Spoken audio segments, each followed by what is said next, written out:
Assalamualaikum warahmatullahi wabarakatuh.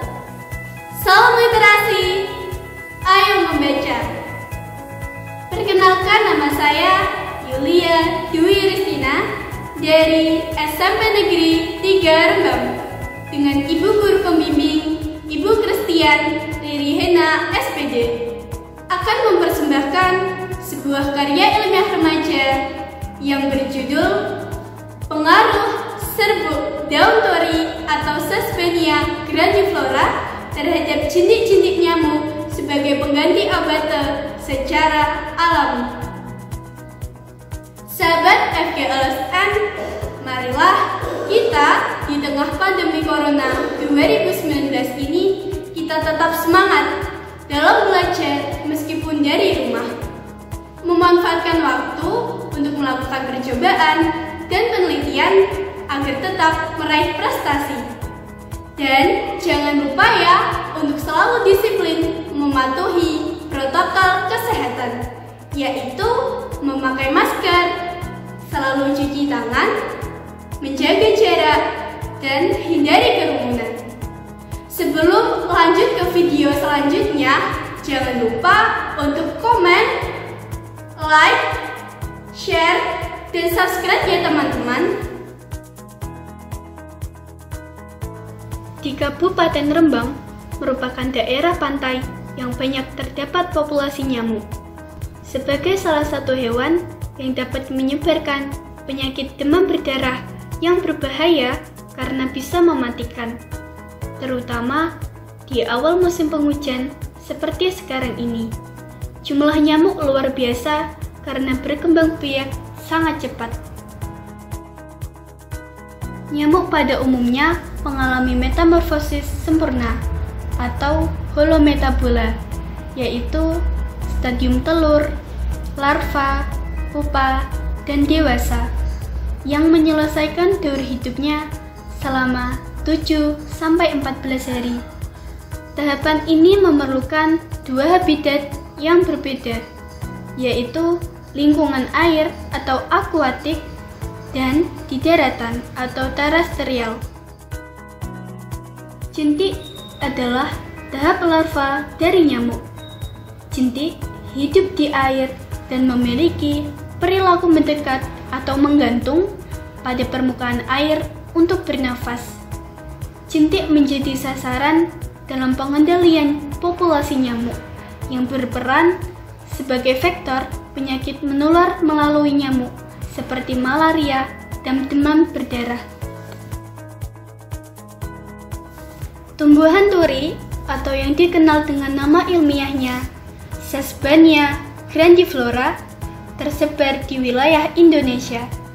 Tanaman ini banyak ditanam di kebun, perkarangan, di pinggir jalan, serta di pematang sawah dan tegalan sebagai tanaman pagar.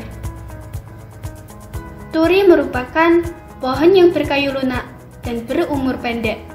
Tingginya dapat mencapai 5-12 meter. Akarnya berpintil-pintil dan berguna untuk menyuburkan tanah. Bunganya yang besar dan keluar dari rantingnya. Bunganya apabila mekar berbentuk seperti kupu-kupu. Warna bunganya ada yang merah dan ada juga yang putih. Ada juga yang berwarna gabungan keduanya. Kandungan kimia dari tanaman turi diantaranya arginin, kistin, histitin, isoleucin, fenilalanin, tritopan, valin, treonin, alanin, asparagin, asam asparatik, asam oleat, galaktose, rhamnose, flavonoid, dan tak kalah penting adalah saponin. Menurut penelitian ilmiah, daun turi mengandung saponin yang tidak berbahaya. Dapat dijadikan sebagai pengganti sabun untuk mencuci pakaian. Mengapa? Karena saponin mempunyai karakteristik yaitu berbusa dalam air, sehingga mempunyai sifat deterjen yang baik. Selain itu, saponin juga mempunyai sifat beracun bagi binatang berdarah dingin, mempunyai aktivitas hemolisis, tidak beracun bagi binatang berdarah panas, mempunyai sifat anti-eksudatif, dan mempunyai sifat anti-inflamatori. Juga, saponin mempunyai kemampuan untuk merusak membran saluran pencernaan larva.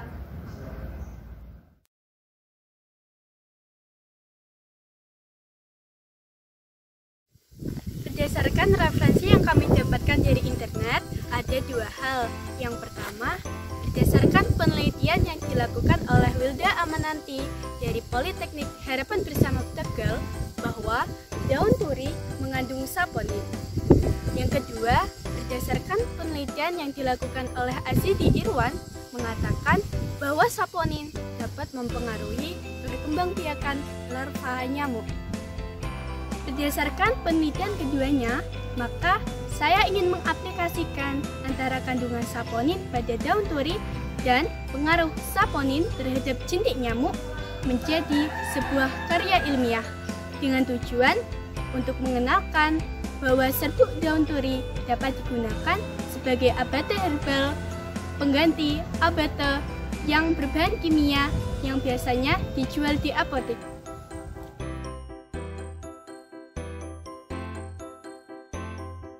Alat dan bahan yang saya gunakan untuk bahan yaitu daun turi, kain kasa. Dalam hal ini saya menggunakan kain masker, jentik nyamuk, dan juga air secukupnya. Untuk alat, saya menggunakan blender untuk menghaluskan daun turi yang telah kering, sendok untuk mengaduk, gunting, saringan untuk mengayak, mangkuk, benang dan jarum, gelas, dan juga botol. Nah, bagaimana proses pembuatannya? Jangan kemana-mana, ikuti terus videonya. Sebagai langkah awal dalam penelitian saya, yaitu memetik daun turi.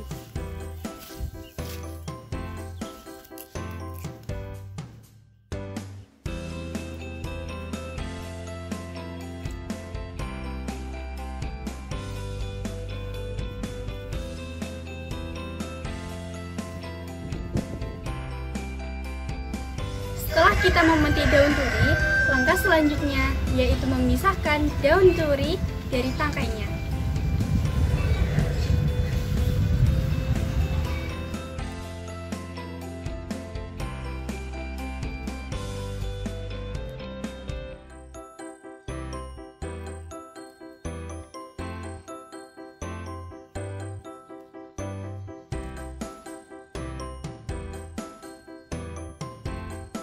Setelah memisahkan daun dari tangkainya, maka siap untuk kita jemur.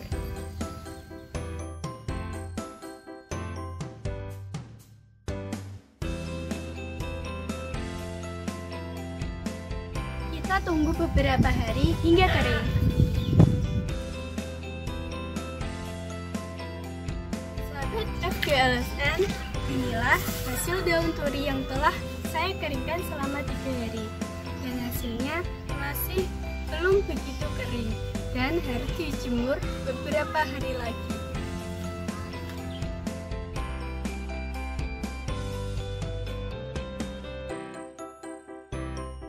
Dan inilah hasil daun turi yang telah kering.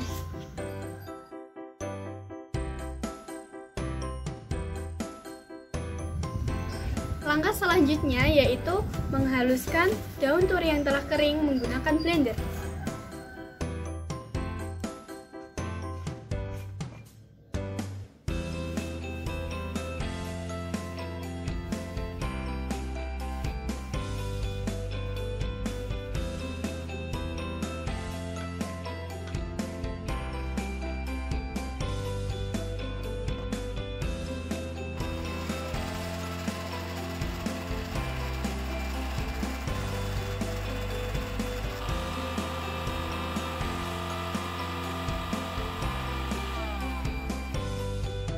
Inilah hasil daun tori yang telah kita blender. Kemudian kita ayak terlebih dahulu agar mendapatkan hasil serbuk daun tori yang lebih maksimal.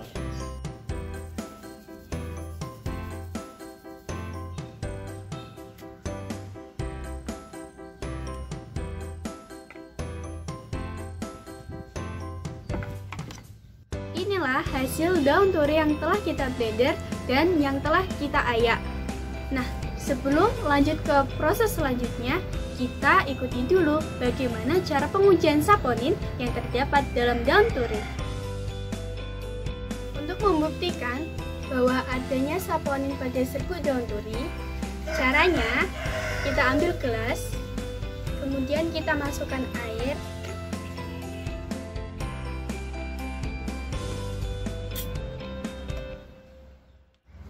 kemudian kita masukkan serbuk daun tori, kurang lebih 1 sendok makan.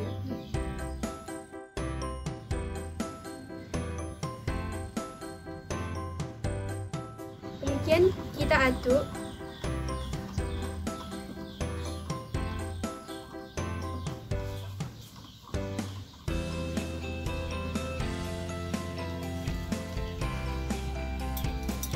Setelah itu kita saring.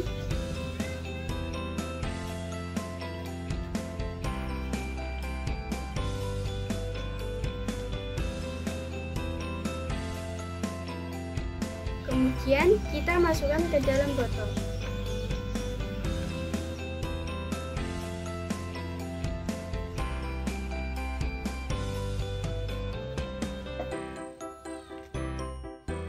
Setelah itu kita goyang-goyang atau kita kocok.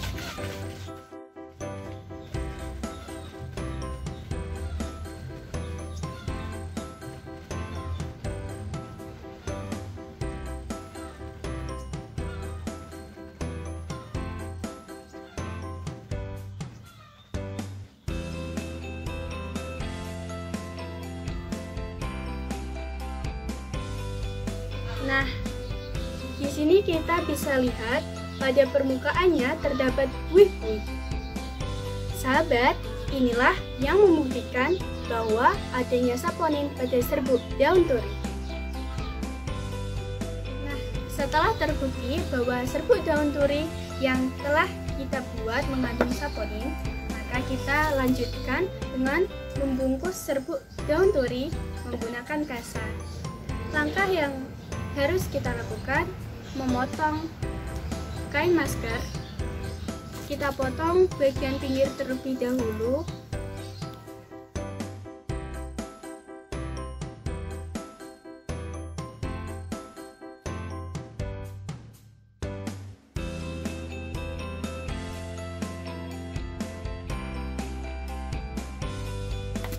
Seperti ini.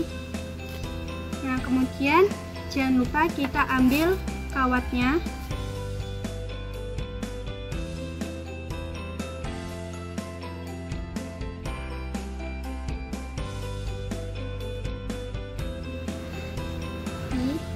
Lalu kita lipat menjadi 2 seperti ini ya teman-teman.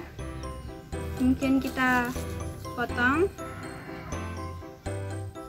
seperti inilah teman-teman. Kemudian kita lipat menjadi 3 bagian. Kemudian kita potong.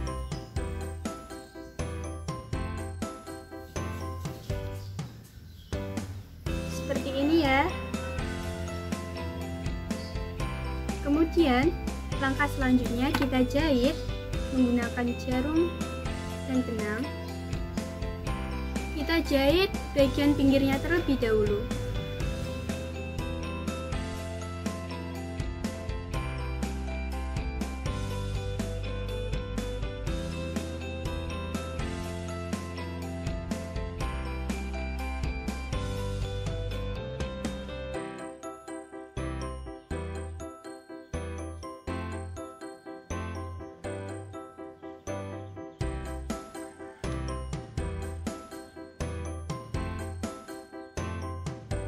Setelah selesai kita jahit, kita balik.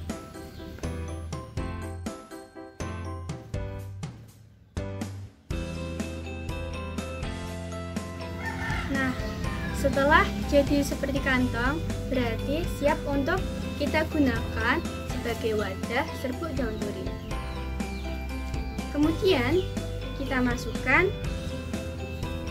serbuk daun turi kurang lebih 1 sendok makan.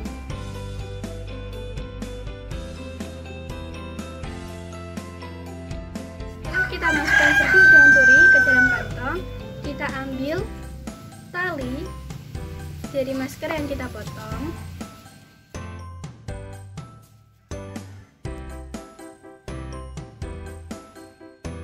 Kemudian gunting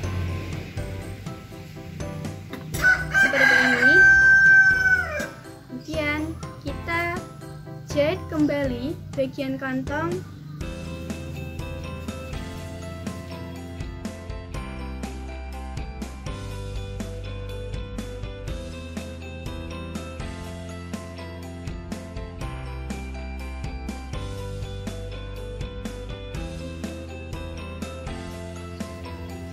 Nah, inilah hasilnya yang siap kita gunakan. Untuk membuktikan bahwa serbuk daun turi bisa berpengaruh pada jentik nyamuk, nah, cara berikut ini yaitu sediakan air secukupnya. Air ini tergantung terhadap banyak sedikitnya serbuk daun turi yang kita gunakan. Jika serbuk daun turi yang kita gunakan sedikit, maka air yang kita gunakan juga sedikit. Selanjutnya, kita masukkan jentik nyamuk ke dalam air.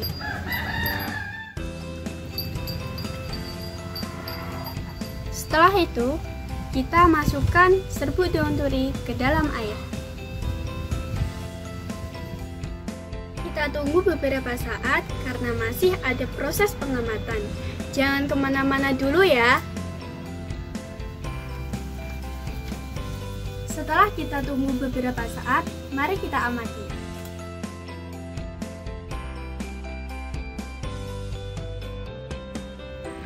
Kita amati airnya terlebih dahulu. Di sini sudah terlihat bahwa airnya sudah mulai menguning. Selanjutnya kita amati jentik-jentiknya. Ada beberapa jentik nyamuk yang pergerakannya mulai terkulai lemas. Jangan kemana-mana, karena kita masih ada pengamatan selanjutnya. Nah, sahabat-sahabatku, selama kurang lebih 5 jam dari pengamatan yang pertama, mari kita amati kembali ya.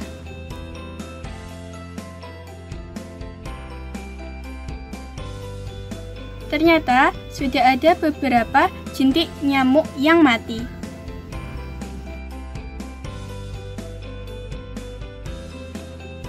Berdasarkan penelitian ini, maka dapat disimpulkan bahwa serbuk daun turi dapat berpengaruh pada jentik nyamuk, yaitu membunuh jentik nyamuk.